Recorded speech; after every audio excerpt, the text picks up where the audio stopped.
Bonjour, pour cette vidéo, je me suis dit que j'allais donner des conseils aux personnes qui sont en soi normales, donc c'est-à-dire qu'ils ont accès à la dimension symbolique de la vie.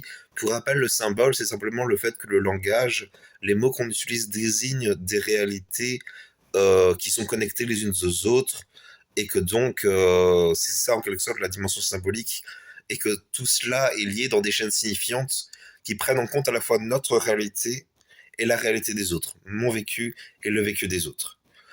C'est ça en quelque sorte la symbolique. Donc, il y a des gens qui ne vivent pas cette dimension symbolique et qui du coup envisagent les rapports humains selon des rapports de force, parce que c'est très difficile pour eux d'envisager les relations humaines sans les rapports de force. Et ça, c'est les personnes qui vivent dans la psychose, en fait. Donc moi, je suis un symbolisant. Donc, en tout cas, la plupart du temps, il y a des moments où le cerveau peut arrêter de symboliser s'il y a des stress majeurs. Et donc, comment aider les gens qui ont... je suis désolé, je suis dans mon lit, je suis en torse nu. Je sais, mais c'est pas important. Il y a... Si ça vous gêne, vous pouvez arrêter la vidéo, bien sûr. Donc, voilà. Je pense pas que je vais quand même... Allez, je vais faire ça si ça peut aider les gens à regarder la vidéo. Donc, le but de la vidéo, c'est de donner des conseils aux personnes qui sont symbolisantes, mais qui en soi ont vécu une enfance tellement traumatisante qu'ils ont développé une structure perverse. Alors la structure perverse, le fondement de la structure perverse, c'est pas forcément la transgression de la loi symbolique. Ça, c'est important de l'intégrer. Le but de la structure perverse, c'est avant tout de nourrir une certaine image de soi, de nourrir son narcissisme dans la relation à l'autre. Et ça peut soit passer par des transgressions, c'est-à-dire que la personne va chercher à jouir en étant maltraitante envers l'autre parce qu'elle vit une frustration dans le rapport à l'autre. Ça, c'est quand la personne perverse n'arrive pas à gérer ses traumas.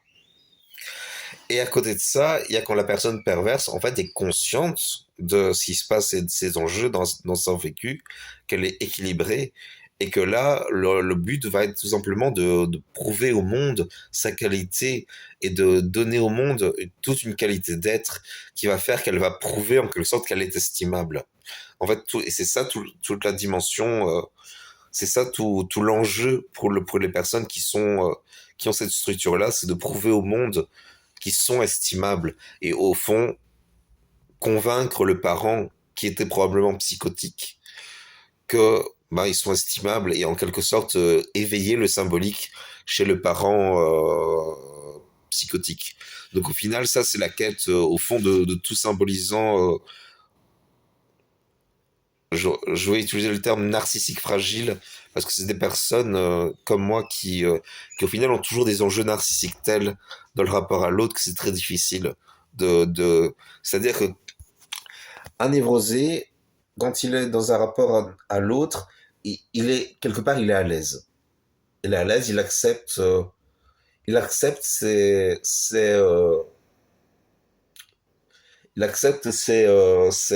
failles, il les vit plutôt bien au fond. Il arrive à vivre avec l'autre parce qu'il a intégré le fait qu'on peut vivre en société en acceptant les failles, les défauts, les lacunes des gens, les difficultés des gens, en bref, les inconvénients relationnels. Ils ont intégré ce principe de vie en société, que c'était possible et que donc il y a, ça les équilibre quelque part. Je suis désolé, le terme est connoté, mais c'est le terme qui est utilisé la plupart du temps. Les pervers, eux, ils vont chercher quelque part toujours à nourrir une certaine image de soi pour eux-mêmes et pour les autres, quitte à parfois dénier la réalité pour se rassurer eux-mêmes.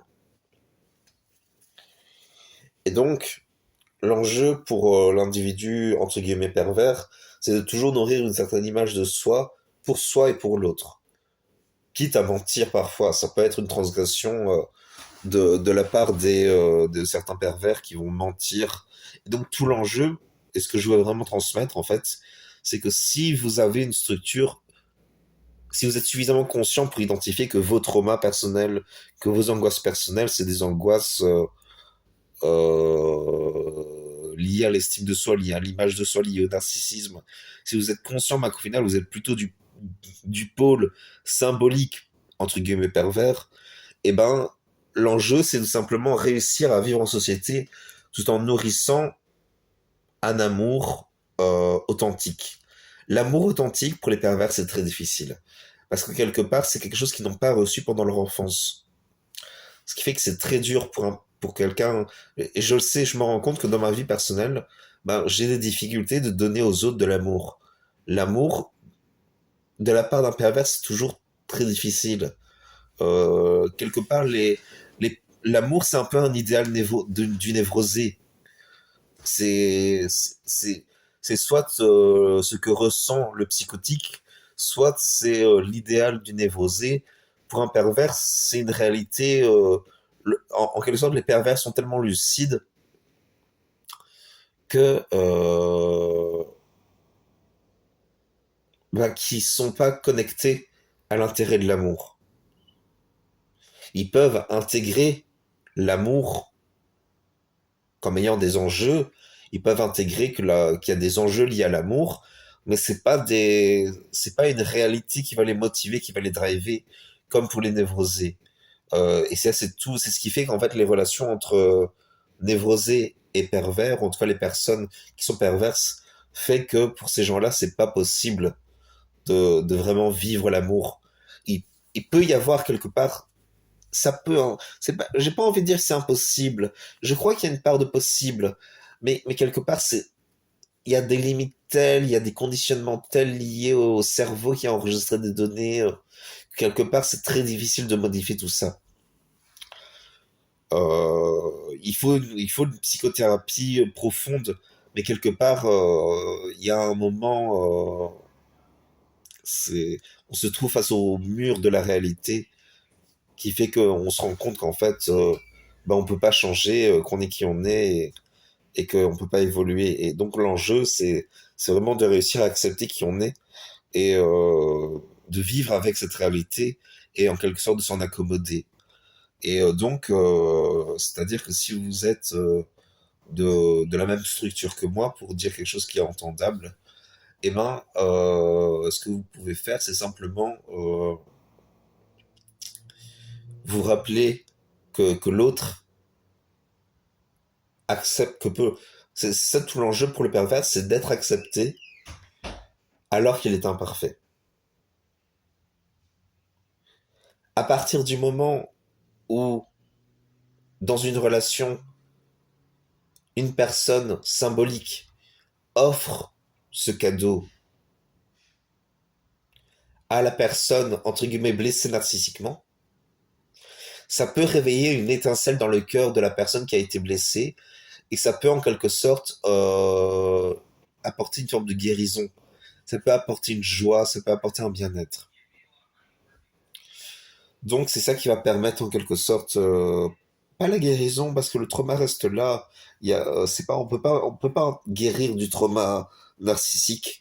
C'est-à-dire que imaginez que enfin bon je peut-être hein, je veux quand même donner de l'espoir et j'ai mal à son infuse donc quelque part c'est vrai que on va dire que c'est possible même si au fond on l'ignore.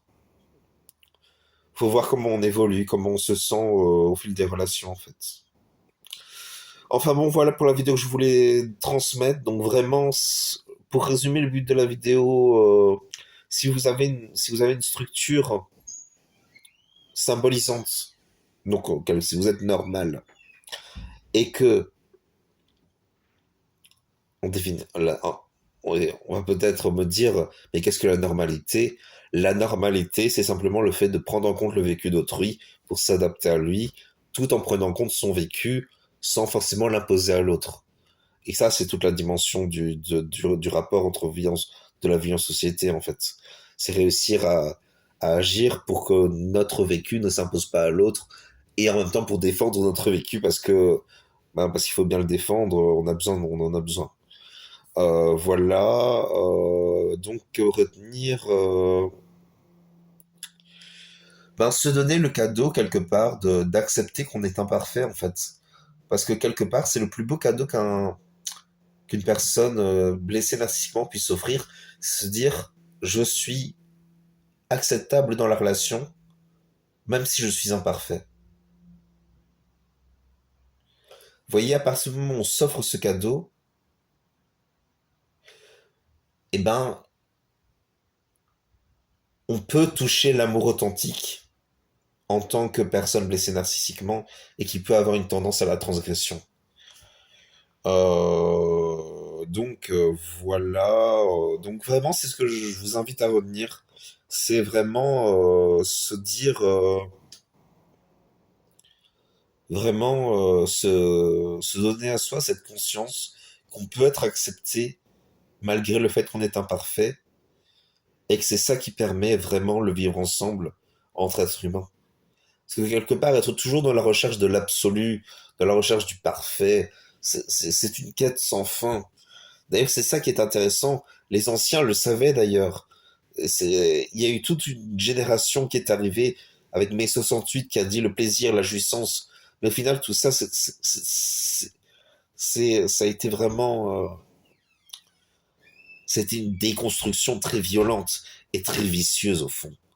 C'est-à-dire que c'est vraiment, quand on y pense, c'est assez infect mai 68. Jouissez sans entrave.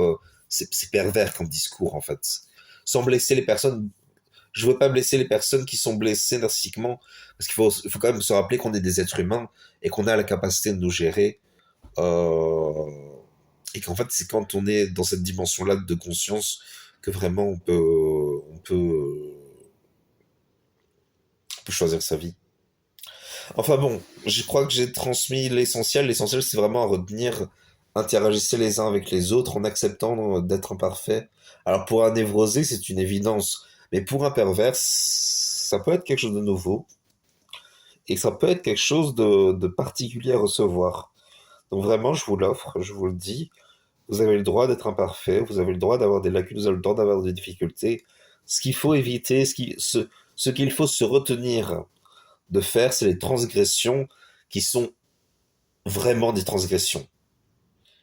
C'est-à-dire que si vous avez envie de faire du dirty talk avec votre compagnon dans le sens, dans le sens jouer, si vous voulez installer un cadre de jeu dans lequel il y a une forme de simulacre de maltraitance ou d'abus, si ça vous excite, ben, tant que c'est dans le cadre d'un jeu consenti et que vous y trouvez tous les deux une forme de jouissance, c'est ok.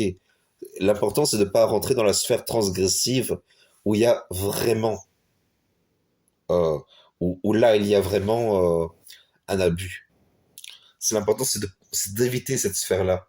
Parce que c'est elle qui est vraiment authentiquement nuisible et qui nous enlève la vie.